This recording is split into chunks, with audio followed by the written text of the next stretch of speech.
Hello, folks. Let's start lecture number 2 on sales process.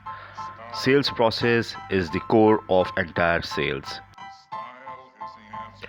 Typically, sales process include prospecting, preparation, approach, presentation, handling objections, closing, and follow-up. These are very basic steps are being discussed below in detail.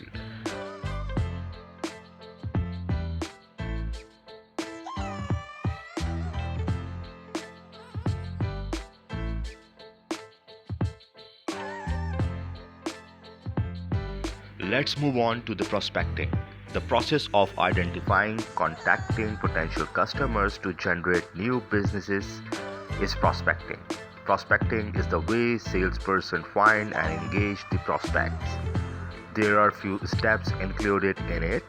Number 1, industry, competition size, product and market research.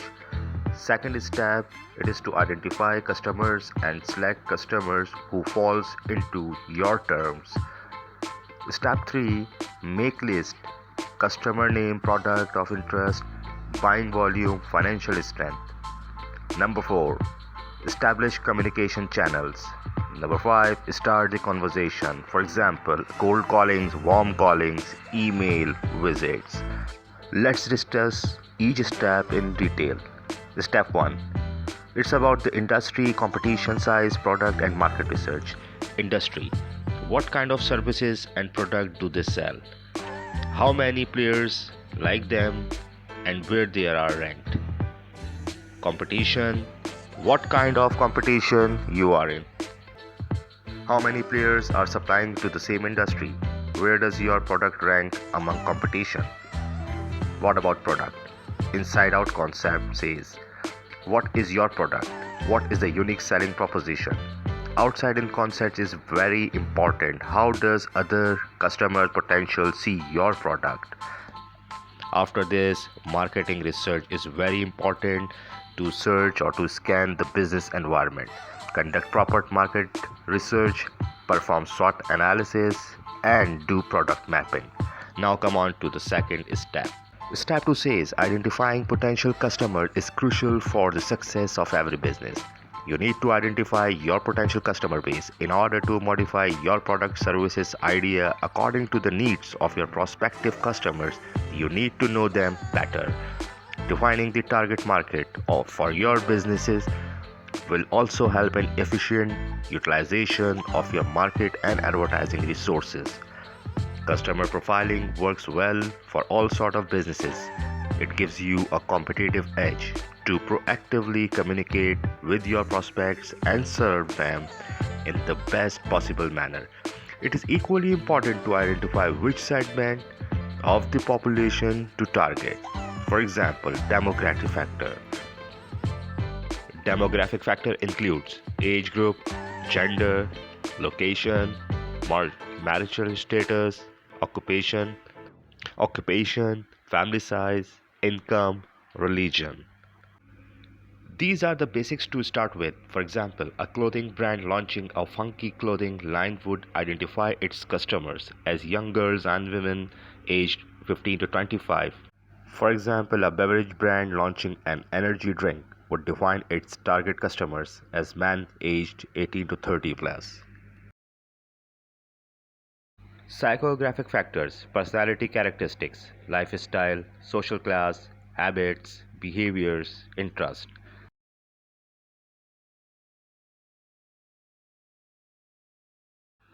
Geographic segmentation groups your customers on the basis of country, region, climate, dietary preferences, rural or urban. It gives you a better understanding that what target market you have and which country needs what. Behavioristic traits, grouping of customers based on behavioral data and how they interact with your or similar brands available in the market. Number of times customer buy from you, monthly, weekly, quarterly buying process, quantity and services they purchase, time to convert prospects to potential buyer, reasons and occasion of purchase. Once you have reached to the closest results, then specifically identify what are the businesses terms they follow. For example, if you are looking for international customers, then what are their payment terms, what type of ordering, for example, blanket ordering, product specs, and delivery cycle. In third step, make a list like customer name, product of interest, buying volume, financial strength, address, contact person, contact details, and other important comments. Now, in step 4, establish communication channel.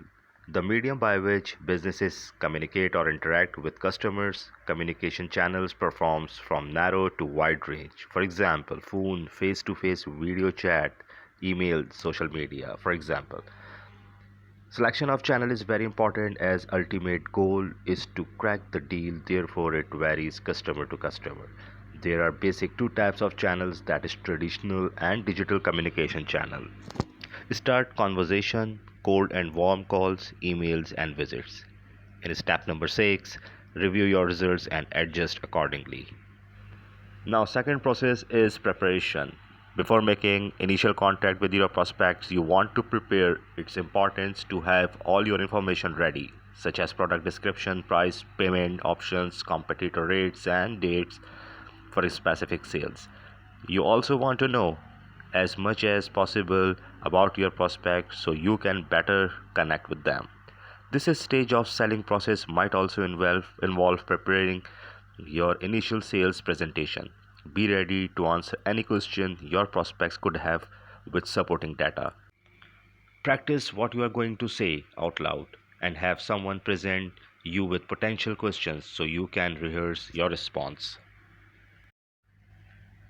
During the approach stage of the selling process, you will make your first personal connection with your prospect.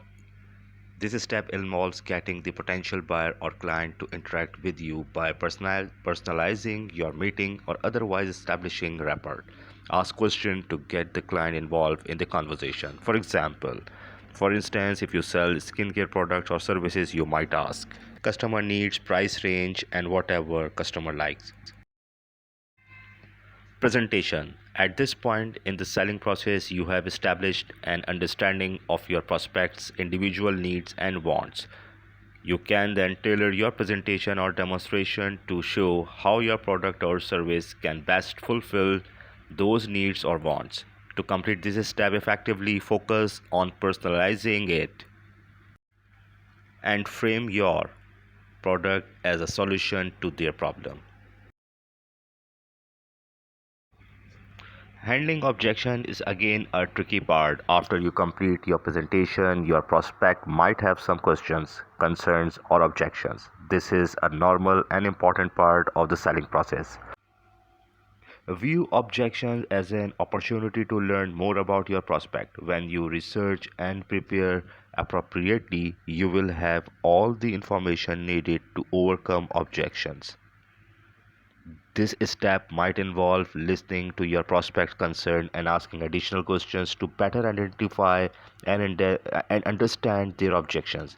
You might want to then frame your sales pitch to address those concerns. For example, if a customer says they won't be able to make an investment until next month, you could offer them additional savings or promotions if they follow through with their purchase. While in the handling objection step of the selling process, you might also reiterate the cost or loss of value if the prospect decides to completely forego the purchase. The closing. Once you have convinced the prospect that your product or service can meet their needs, it's time to close the sales. It's important to actually ask the prospect if they want to make the purchase and ensure they fully understand all the terms of the sales. Close the sales might involve drafting a proposal, negotiation terms, or pricing, signing contracts, completing a monetary transaction, or even overcoming additional concerns or objections. You want to make sure your buyer understands the terms and restrictions including in the contract, such as any refund, guaranteed customer satisfaction clause, or ongoing purchases or billing for month membership.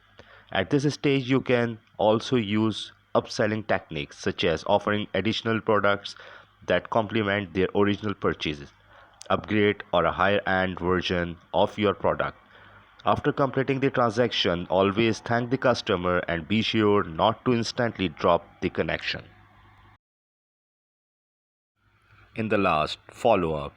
The follow up, which takes place after the sales, is one of the most important steps in the selling process.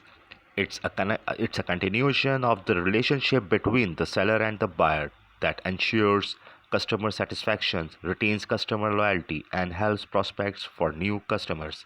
The idea is not to continue selling at this stage, but instead to nurture the existing relationship. The follow up might involve sending a thank you note or calling the customer to ask about their experience with their new product or services. You might also ask your customer to rate your service or post a review on one of your social media or business pages.